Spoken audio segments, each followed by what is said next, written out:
من فکری بەڕۆژی لە مانگی 4 دەست بە قۆناغی پێش وێنەگرتنی ئەم ئیشەمان کرد، ئەم کارەمان کرد. ئەستافێکی بیانیم هێنا بۆ ئیشە.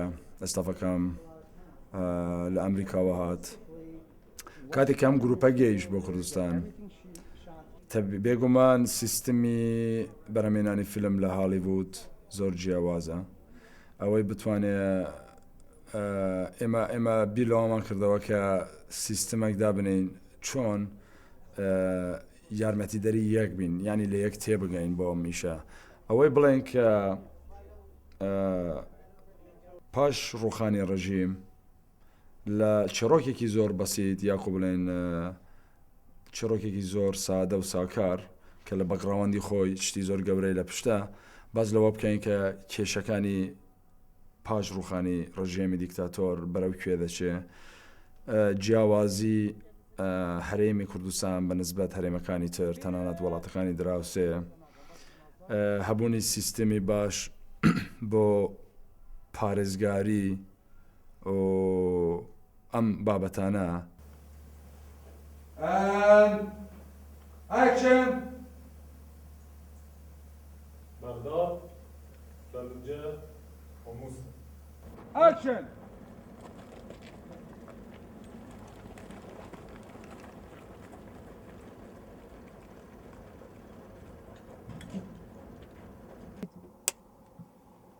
And action!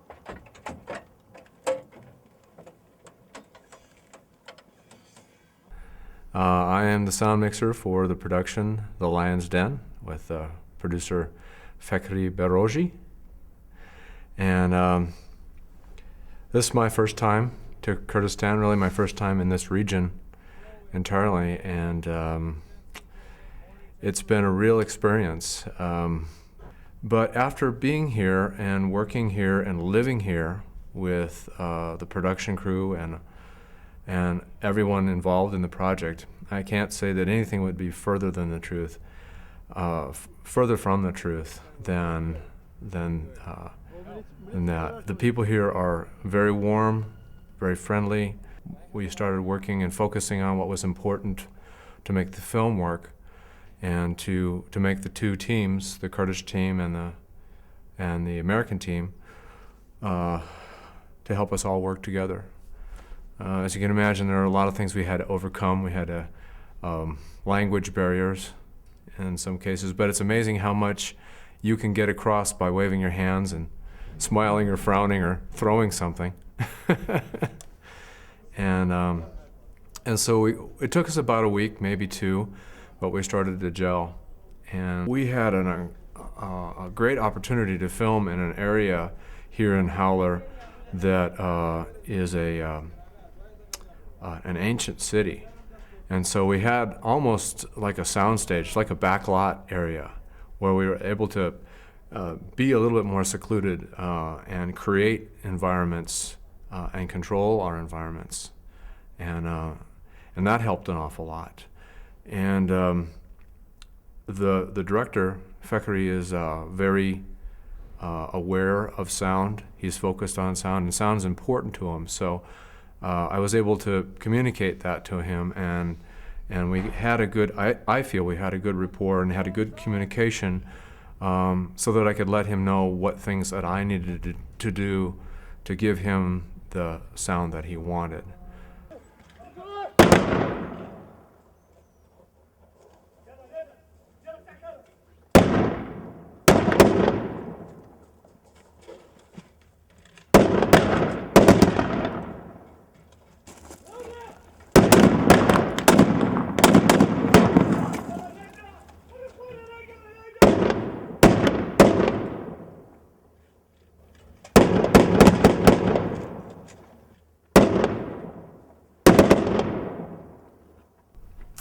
I'm Kurt Braun. I'm the camera assistant / camera operator on Lion's Den.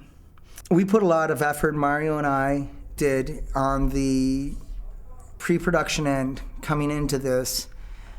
in making sure that we came over here with what was necessary to do a good job. We weren't there. We ran into problems we did not expect.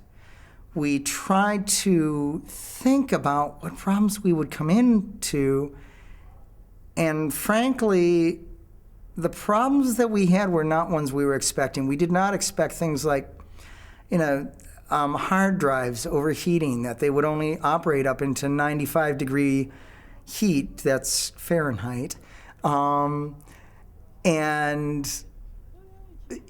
Here we're dealing with 113 degrees Fahrenheit, 115 degrees Fahrenheit when we're out in the middle of this field that looks like, Kansas is the nearest thing I can relate to it. Fakri has a certain style in mind for this film. And I was able to attune myself to that fairly well, okay? At least, I think so, because he didn't spend a lot of time yelling at me. So I think I was doing an okay job. I must have been, I hope. Fakri has a very good knowledge of the camera, of the lenses, of the visual of film. And working with him, I found a great appreciation for that. And I learned to,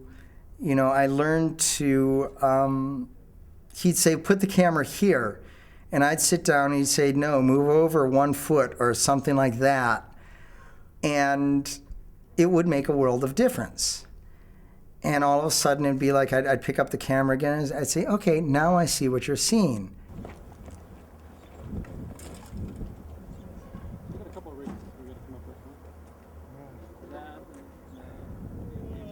Back here. No! Except for, why is that now? Yalla! What the fuck? You gotta put it in front of it. Oh, that's right. أعزم! ماوەیەکی زۆر دوورودرێژە کە تەنسیقمەیە لەگەڵ چەند کەسایەتی دەرەوە بە تایبەت ئەمریکا بۆی ئێمە فیلمسازین بۆ ئێمە دەتوانین فیلم بکەین یارمەتیمان بدەن بۆ بڵاوکردنی فیلم. یەک لە شتێک هەرە گرنگ بۆ فیلم و سینەما بڵاوکردنی فیلمە بۆ ناردنی فیلم بەردیدی بینەرە. بێگومان ئەگەر تۆ فیلمێک بکەی فیلمەکەت کواڵیتە و دەنگ ڕۆلی ئەکتەر لە ناو فیلمەکەت نەگاتە ئاستی خۆی ئەمانە زەربەر لێ دەدە بۆی تۆ فیلمەکەت بچی بۆ بازار و بینەرێک بتوانێت سوودی لێوە بگرێ. Here is that being as it's a new experience for a lot of people in this production, it's hard for them, for anybody really thrown into that, to kind of get their head around what's happening here. A lot of people think that making a movie is just sort of a bunch of people who getting together, having fun and taking pictures of it. But it's really a very concentrated, specific job. Everybody in the crew has their job, and everybody needs to be doing their job and doing it well. And sometimes it's not that much fun. Typically we're working 10, 12, 14, 18 hours a day. We're tired, we're dirty, we're working with a lot of equipment and running around and doing things, and sometimes it's not that fun. And probably one of the bigger challenges for this production was keeping the people who were new to film production focused on what we were really doing here, and that's working to create a film. And it wasn't always fun. Probably the biggest difference is non-actors don't really know how to project and deliver their voice. They may not have had the opportunity to hear themselves on the camera, on mic. They don't really know. And then you put a camera in front of them, and all of a sudden, when you interviewed them the part, they spoke to you in a large, robust voice and were very confident. But then when you put the camera in front of them, they get very small. And so it takes a little while to kind of get them out of their shell. I think Fakhri did a good job of that. It takes more patience to work in that environment, and with any talent, you always have to be really careful not to invade their space when they're getting ready, when they're preparing.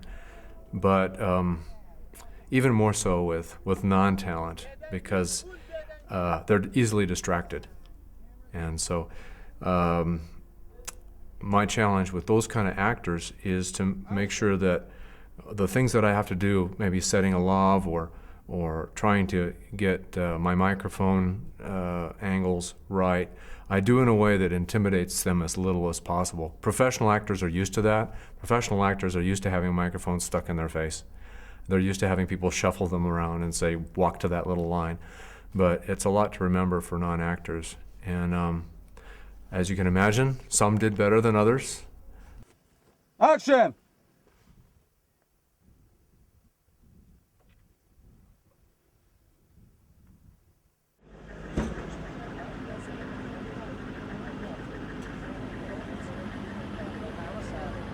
The post-production work is going to come in the United States. I do post-production sound work, and I know that some of the challenges that they're going to have.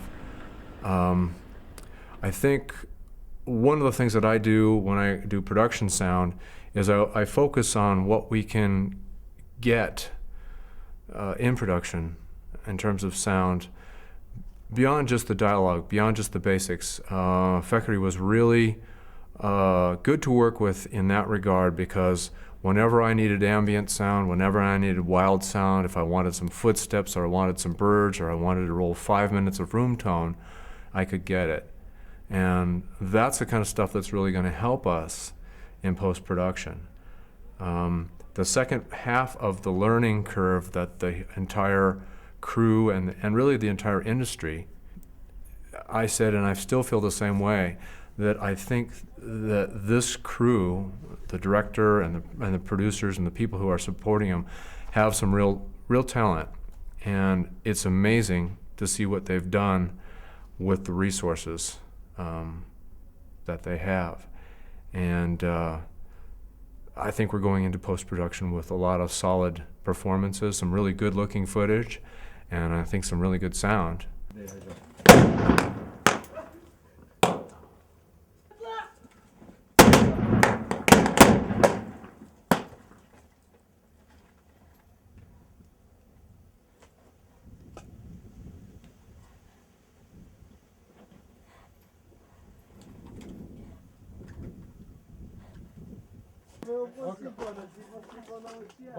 Mario Ortiz is a tremendous Steadicam operator, and we discussed the fact that we were going to be bringing the Steadicam over. And early on in the production, there was discussed this dolly shot that was going to happen, but that the rest of the film was supposed to be handheld. I most recently saw a film that was 80–90% handheld too. I came into this production with that kind of background. I worked with Fakhri pretty closely on that, and we talked about a lot of the things that were going to be important in post-production, and I'm looking forward to seeing those things all come together. And it'll be fun for hopefully for he and I to look over some of that post-production stuff, and we can actually see, yeah, remember when we talked about this, remember when we talked about that, we talked about this, and actually see how it all lays together. But that's why it's really important to understand the whole process and to really be focused on getting good sound, and it's one of the things that makes it good sound. When we went out to an area, I think it's called the Massif, and it's sort of the foothills to the mountains, and we were doing a scene, basically a funeral scene. It was absolutely beautiful, and when you see the film, watch for this particular scene, because there was what I would call a grandfather tree, and this big, beautiful tree on this hill, and they brought in some local Kurdish musicians, and they played some funeral songs.